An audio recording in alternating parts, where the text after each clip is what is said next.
Everybody, welcome back to another episode of the Commissions and Cashflow Show. I am your host, Andrew Lasky. Today we have a very special guest, Elliot Lee. Elliot, welcome to the show, brother. Thank you. Thank you. Thank you. It's nice to be here, man. Thank you for the invitation. Absolutely. So, Elliot, you are a top realtor here in Miami. Your niche is the ultra luxury pre-construction. Tell the audience, how you got started and where you are today. Thanks, Drew. So it's kind of a rather simple story. I started with very humble beginnings. I came here for college, university, got my real estate license, and just started doing rentals, man.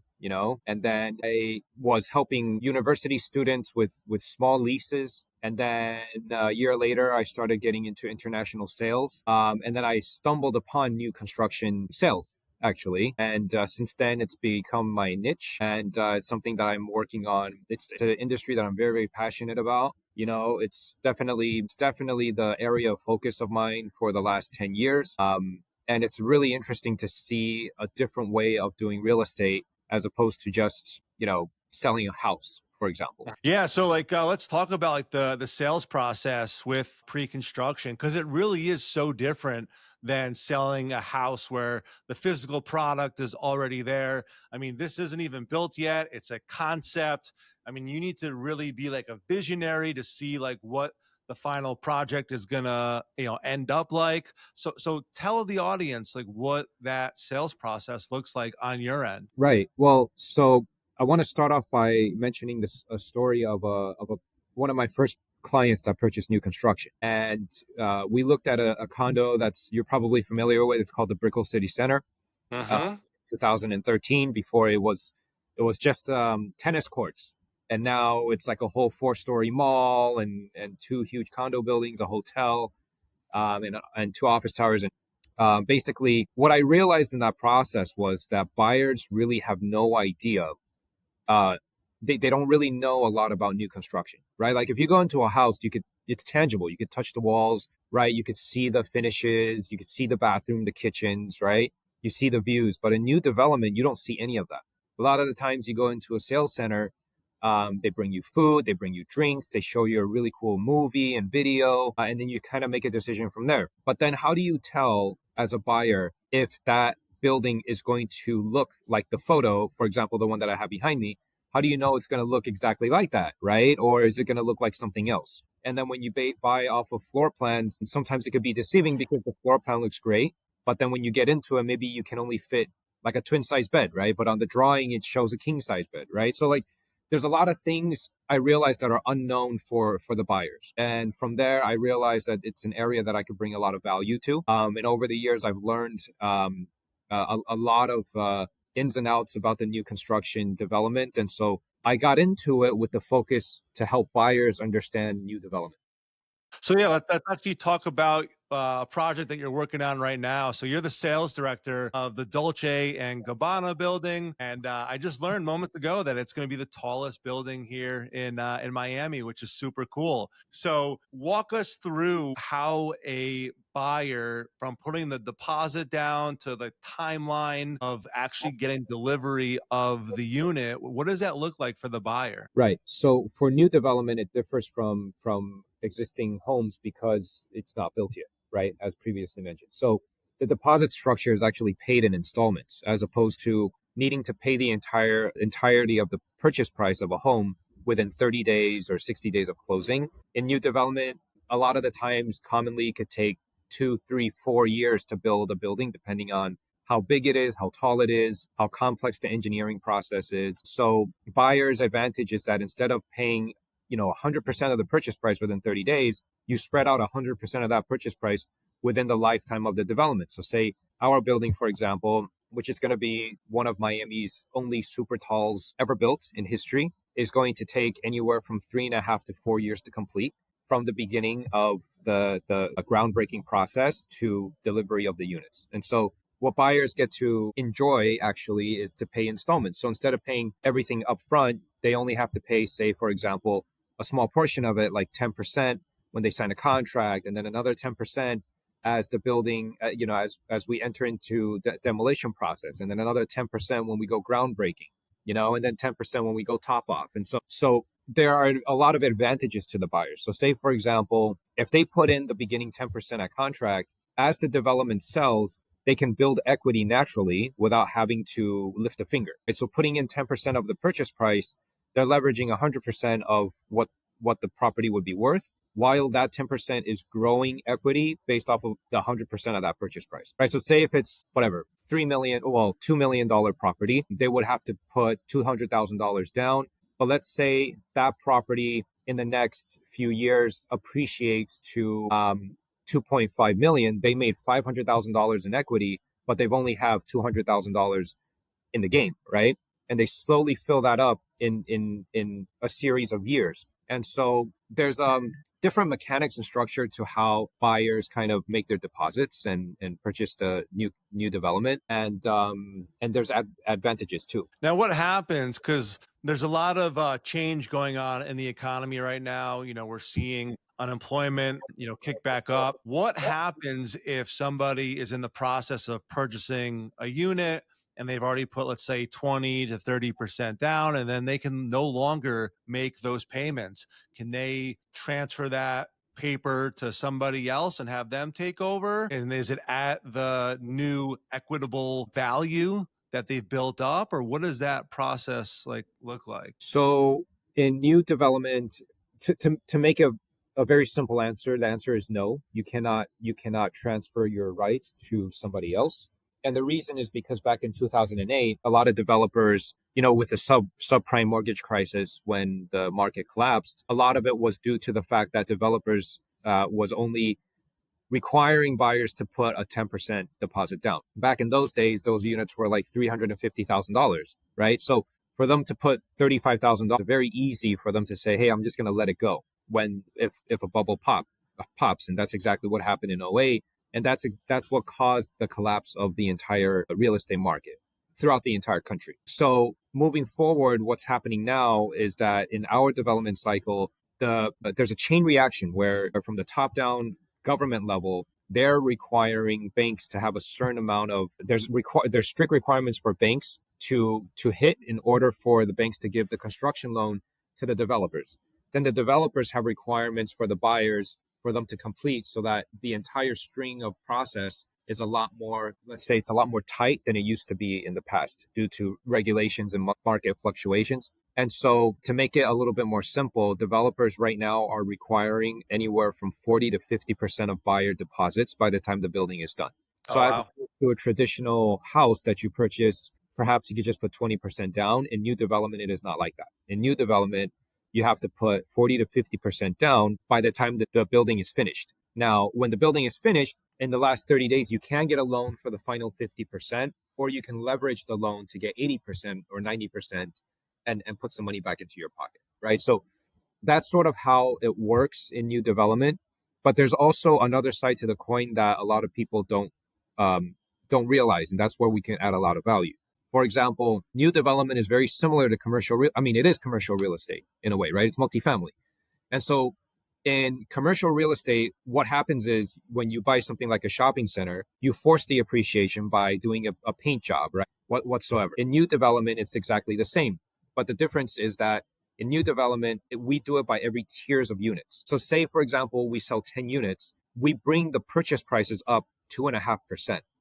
And each time 10 units sell, we bring the prices up, we bring the prices up, we bring the prices up. So a unit that might have been going for 2 million from the beginning, by the time we finish our development at the top off, we have to sell that at 3.5 or 4 million. So the people that come in at 2 million, that put down that 10%, they get to enjoy that ride up process, but it's not done by themselves. They don't have to paint anything. They don't have to do anything, right? They don't have to pay taxes. They don't have to pay HOA, because that cost is all the developer's cost. And so they basically piggyback off the developer as the developer raises prices and sells without having really to do anything. So that 10% is building out a leverage, right? So that's kind of like the difference. That's amazing. So yeah, obviously if you're the first one in, you're going to be able to enjoy that equity build over the 3 or 4 years, however long it takes to either sell all the units or actually, the Right. building come to completion. But do your buyers, do they ever get a little nervous since the sales cycle is so long? Like, do you have a Yeah. story about how buyers react over, 3, 4 years when Yeah. Yeah. So a lot of our so the way our process works is after a contract is signed, we give a 15-day period, which is a rescission period, a 2-week period by law that every developer must give. And that 2-week period, the buyer has the right to look over all of the condominium documents. They give it to their attorneys. And they have the right to review everything and say, you know what, Elliot, I don't want to purchase anymore. This is not something that I want. I want to back out. At that point, we give them back the security deposit or the initial deposit that they made, say, for example, the 10% or whatever it is. Then there's no risk for the buyer. And then we walk away from the table and then, we shake our hands, right? But after that 15 days is done, deposit is considered a hard deposit, meaning that it gets locked into escrow so that the developer can then go on to confidently build the product, right? So there's a little bit of risk in everything that we do in life. Every business, there's a risk. Market fluctuations is a very normal part of that process. Mhm. On one side of the coin, if you go through with the process and the development finishes, you get to enjoy probably 30 to 40% on appreciation without lifting a finger, having a brand new property where you don't have to have any maintenance or management for the next 7 to 10 years, right? On the flip side of that coin, say, for example, if the market does take a turn for the worse, the developer is still obligated by contract to have to finish that development, right? Developers most of the time is very well funded, and this is the reason why, again, it comes down to educating the buyer, right?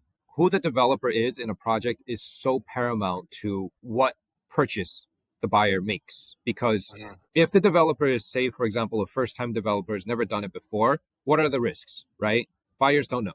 Well, the risk is that the developer maybe goes belly up. Maybe the developer doesn't have enough finances and so decides to cancel the development, right? Takes all the money in escrow, moves to another country in the Bahamas and disappears, right?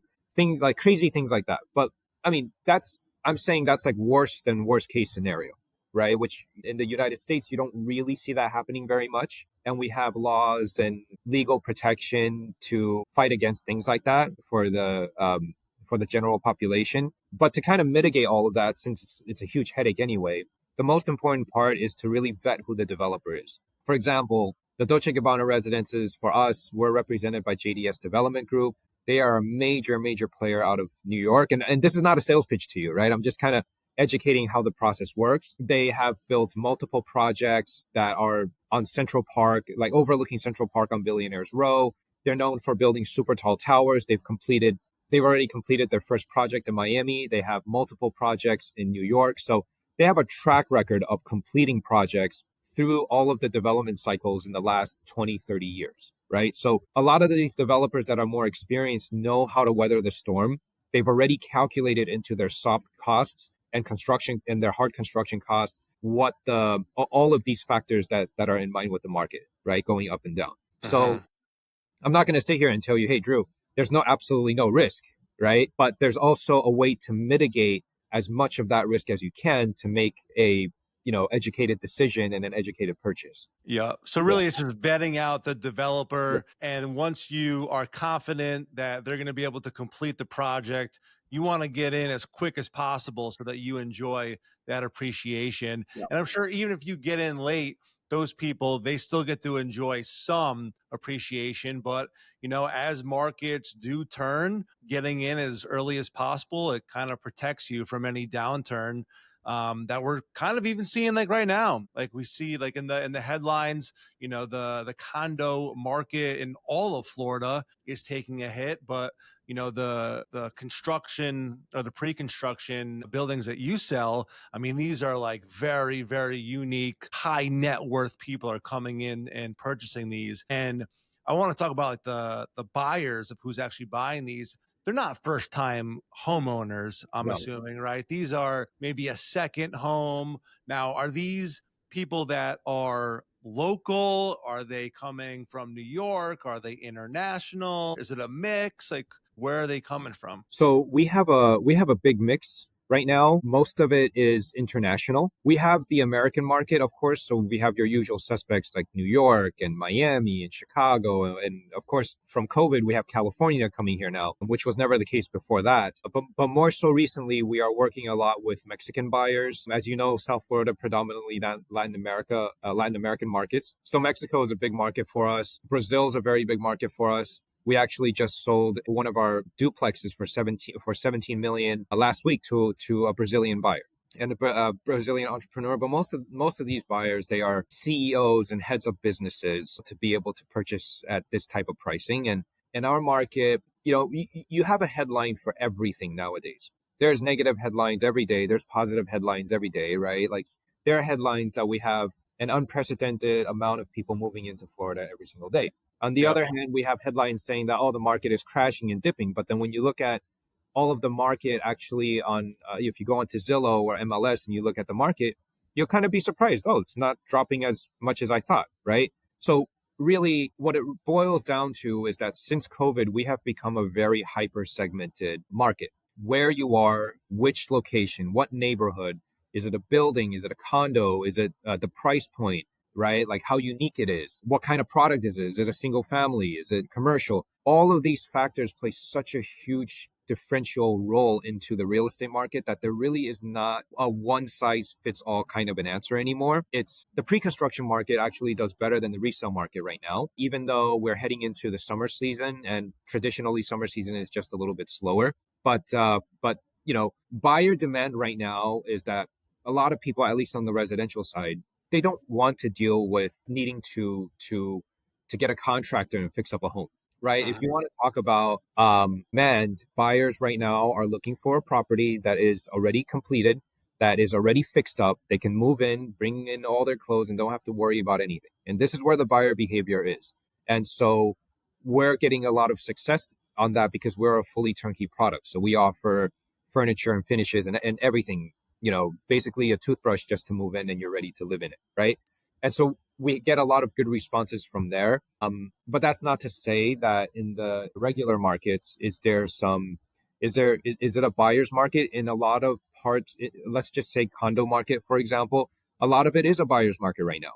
But we also have a lot of sellers who are not bending as much as what people would imagine, because let's face it, in the last few years, we've had 3% mortgage rates, less than 3% mortgage rates. So a lot of people are actually just very comfortable right now. They said, if I can get a price, if I can get a deal, I'll sell it. If not, I'll just sit on my 3%. What's the big deal? Yep. It's funny because the other day I was having a conversation with somebody and they were saying how the buyers believe that it's 2008. Sellers think it's still 2021, 2022, and they're stuck here in 2025 with very low volume. We're kind of at like a stalemate where, sellers will sell, but they don't like need to just yet. Well, I love that you brought that up because that's been a huge contention, right? A lot of people are saying it's going to be like 2008. One key information that I think is important for people to understand, and this is where data comes in, that's very important for people to know. Back in 2008, when we had the subprime mortgage crisis, at least in the market of Miami, we had 1,000 new construction units being added to the pipeline. Okay, I'm talking new units that developers are building to add to the growing population that's coming in. And we did not have enough demand to absorb all of that supply. Additionally, with the subprime crisis when the market crashed. In the last development cycle, which was we consider back in 2014, that number was around 20,000. So about a third of the amount of supply that was in 2008. In this development cycle, we have about 14,000 units only. So when you compare 60,000 new development units, 14,000 units, it's really Sliver. it's a sliver. Plus, we have a growing population of people that are moving to Florida, right? And so a lot of these data points for people to know, I think, is very important because it's not as rocky as the headlines make it. Mhm. And a lot of these condo buildings, as you may know, they take 3-4 years to complete. As of right now, there are no new inventory that's really coming online. It's really just people that are launching projects that are going to be completed in 2027, 28, 29, and 2030. So for the next 2 years, we have no new units that's coming onto the market. A year and a half ago, I think there was the U.S. Census came out with a report that it was like 1,000 people moving into Florida per day. Right now, that number is at 1,300 per day. Oh, wow. Yeah, so the demand and the supply is actually still not it's still not there yet because of course Miami is the top performing city and the top performing state, one of the top performing states in the entire United States. So I think that it's very hard to make a determination, but of course perception is reality. And if you have headlines that are telling you that the market is crashing, well, perhaps in the next few years it's going to cause a lot of buyers to not buy, and will that affect the market? Yes, it really could, you know. Mhm. But as of where the data points are, it's not as bad as people think. Yeah. Now, Elliot, you are like the go-to guy when it comes to pre-construction, and you've earned the role as the sales director for the Dolce and Gabbana building. And yeah, look, you might have some leads in that brand that's bringing people to you, but you earned that role through years and years and years of producing. So if I'm a brand new agent listening to this, how can I ensure that I'm going to be successful if I wanted to jump into the pre-construction niche? Like, what are you doing to market to these buyers? Because they're coming from international, they're coming from, different states. They're typically higher net worth individuals that might be a little bit more not strict, but they want to make sure things are done properly. So what's like your like secret sauce? It's funny. I actually just listened to this podcast that I think you would find really interesting, Drew. And the podcast is by Simon Sinek or Okay. Steve- or I'm not really sure how you pronounce his name, but he made a really good point in this podcast where he said that for all of us, we really need to find out our why in terms of everything that we do. So not the what and not the how, not like what is it that you want? Oh, I want to make $1 million in 2 years or in 1 year, right? That's okay, that's a goal, right? But what is the vision? Like, Uh-huh. why do you want to make $1 million, right? And so he had this really, really cool story about this one person that he sat down with that was going to give a pitch on his brand new company, and said like, hey, this is all the trajectory, and in every normal definition, this pitch would have been a perfect pitch. But I remember him saying that he asked him one question. So what is your vision? And the gentleman was like, I mean, I already told you, right? I like you like just like got really annoyed. Like, I already told you. I just told you the pitch. He's like, no, that's the goal, right? But why are you doing it? Like, what is your vision? And so after a while, the guy kind of sat back, and he you started seeing, like, he described that there was a smile on his face, and he said, I want to empower all of the next generation of children to have the financial literacy that our parents didn't have, right? And so that part of the process is really important if you're getting into something like new development or sales or anything that you do in life. It's not so much the what and the how, it's the vision. It's the purpose of why you do what you do. Right. And so my entire outlook on getting into the real estate industry, yeah, there's like 60,000 realtors, and realtors sometimes have a very bad name because they're just sleazy salespeople, right? And all of that to me is just noise. And for me, it's always been like, look, I realize that there's a way that you can help buyers make educated decisions based off of things that they don't know. So the niche of new development was an area where I didn't go in to say, hey, look, let me just sell these $5 million units so that I can make a commission check. For me, it was, well, look, this is a building that's going to be built in 4 years. We don't know what it looks like, right? So how can I make sure that the buyer is going to make a good decision? He's going to spend $5 million, man. That's not pocket change, It's a right? lot of So money. it's a lot of money for just a residence that somebody's going to live in. So my entire outlook has always been very long-term, purpose-driven. I want to create value for people, just like you, Drew, right? Like, you want to create lasting wealth for people who's investing into commercial assets the way that you're doing your business, and it's a long-term vision that we both have. And I think going into a business, having that sort of long-term outlook may not be the fast, like instant gratification that everybody's looking for, but it is 150% the way that you can build a sustainable long-term business in a way that people will want to follow that leadership that you have. It's because of the vision that you have. And so if you approach life and you approach any business, in my opinion, with the thought of having a purpose, I think you could be successful in anything that you do, because everything else is just consistency, determination, discipline, right? The secret sauce is in my opinion, to figure out what is the reason you're doing it. If you're Uh-huh. doing it just because you want to make a buck, well, you'll probably get there, you know? But if you want to create a legacy, if you want to create something that is long term, if you want to create extraordinary results, it's more than just about money. Yeah, I feel like when you have something that's bigger than yourself and when you have those hardships, you remember why you're actually doing this in the first place. Because yeah, Yeah, if it is all about money, once you get money, you'll realize like, wow, this is so unfulfilling. yeah, If it's not something that you actually care about and are fighting for day in and day out, when you get knocked down, it's kind of like, okay, now you're just going like through the motions. yeah, yeah. But I also believe that that vision and the purpose does change as you get more mature and you get into the business. So, for example, in the beginning, when I started new development, it was to teach buyers how to look at make smart decisions to purchase. And now that I've become more on the developer consulting side of helping guide developers into selling their projects, my purpose now has also shifted because I believe that the market is changing. And because, as you know, I've been in this business for 15 years, I know a lot about the sales processes that I think some people that first start out might not know.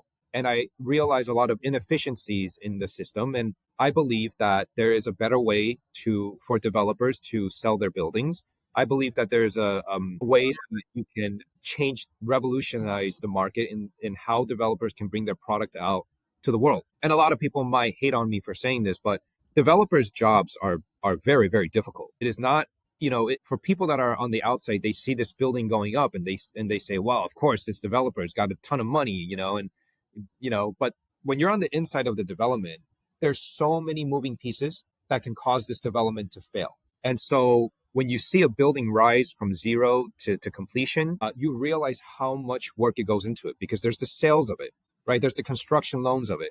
There's the engineering team, there's the architect teams, there's the development teams, right? There's the contractors. Any of these components that fall apart, there's the marketing, there's the raising the capital, right? So any of these little components that fall apart, the entire development is done. And at the end of the day, developers are providing housing to the yes, a lot of people will say developers are greedy, but at the end of the day, their jobs are not that easy, right? Like a lot of the times developers cannot sleep at night because it's so difficult, especially when you have tariffs that are 50% on steel and aluminum from, that's coming in. It raises a lot of costs and a lot of headaches that the developers have to bear, while at the same time making sure that the buyers that bought into the development and the vision stay happy. So in my opinion, I think that the inefficiencies that I see, I think that there's a better way that can help developers, okay, realize their vision and their dreams of building their buildings in a way that can help them save, but at the same time, it can help them deliver something that is a better quality to the buyers at a faster time and a cheaper cost. And so that's kind of been the shift in my purpose and what I've seen lately that I could bring to the development table. And so, I'm approaching my career in a way that I'm not looking at it from just the sellout of the tallest building in Miami. I'm looking at it in a way of, look, I think that there's a better way that you can do business in this industry. Yep. It's funny that you said that, a lot of people think that developers are greedy because to the average person, yeah, they really do believe that. They believe that these developers have so much money and that they're just building these. Which they do. I mean, don't get me wrong. Yeah, I mean, look, it's high risk, high reward. You're providing a lot of value, so you get paid to the problems that you're solving, right? And as a developer, you're providing more supply to the marketplace, which we all know if there's more supply, prices overall should come down. Like right now, we're in a time where everyone's talking about affordable housing. Well, the more units that get built, essentially, the prices should come down relatively. So it's funny how people think that just because developers are making a lot of money that they're doing harm to the everyday person when in reality it's actually like the opposite. So Yeah. Elliot, this we're now getting to the final part of our show. This has been extremely insightful for our audience. So I'm now going to go on to the final four. These are the same four questions that we ask every single guest that comes on the show. So the first one is, what is your favorite sales book or sales movie? So I have to say my favorite sales book has really always been The 7 Habits of Highly Effective People. Great book. You Stephen know, Covey, right? Very that good book book. is something that, it's interesting. I listen to it, I read it. I've read it maybe 3 times, and every time I read it, there's always different things that I find that I missed in the past. So that's one really great one. And there's this new one that for the life of me, I cannot remember the name of it, but and especially because now I'm in leadership, right? In a leadership executive role, I have to really understand the personalities of my team members and all of that. So that's been my recently new favorite book. It's a personality book. It tells you about people's personality and stuff. That's awesome. Yeah. Question number 2, and you kind of answered this before, but I'm curious if you're going to go with a different answer this time. What's one sales strategy or tactic that completely changed sales for you? I know you said purpose and why before, but I'm just curious if there's another answer that you have as well. If you're talking about straight sales strategy, for me, the best way is to just provide value. Massive, massive amounts of value, give information, and that's it. Provide value. I love it. I love it. Question number 3, what's your favorite purchase that you've ever made with a commission check? Well, that's got to be my the first primary home that I purchased, which was my favorite emotionally, but it was the worst based on tax benefits because you can't write anything off. Yep. It's not like an investment, It's not like an investment. but very, very necessary and a good milestone. Yeah, but yeah, the investment property. It's got to be the purchase of the investment property or the purchase of my home for sure. Awesome. And then last question, knowing what you know now, if you had to start all over again, what's the first thing that you would do to get yourself back to where you are today? I might not get into real estate. I might Interesting. not be a realtor. Okay. Well, what would you do?